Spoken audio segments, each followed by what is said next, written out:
দীর্ঘ ২ বছরের বিরতির পর আবার বড় পর্দায় ফিরছেন জনপ্রিয় চিত্রনায়িকা পরীমণি।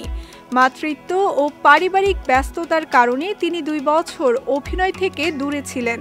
সেই বিরতি ভাঙতে যাচ্ছে তার নতুন সিনেমা ডোডোর গল্পর মাধ্যমে।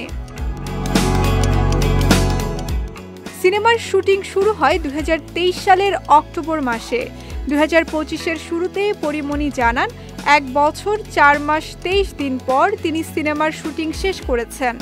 এরপর দীর্ঘ সময় কোনো আপডেট না পাওয়া গেলেও অবশেষে জানা গেছে ২০২৬-এর রোজার ঈদে মুক্তি পাবে সিনেমাটি।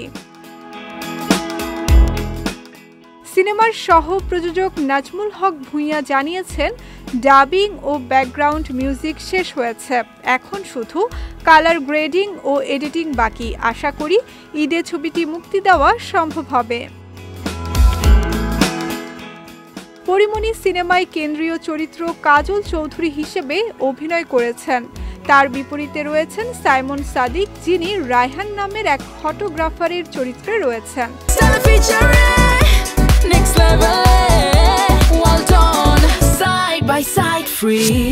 পরীমণি বলেন, মাতৃত্বকালীন বিরতির পর এই ছবির মাধ্যমে আবার ক্যামেরার সামনে দাঁড়ালাম। ছবিটি আমার কাছে বিশেষ, আশা করি দর্শকদের ভালো লাগবে। ডোডোর গল্প ২০২১-২২ অর্থ বছরে ৬০ লাখ টাকা সরকারি অনুদান পায়।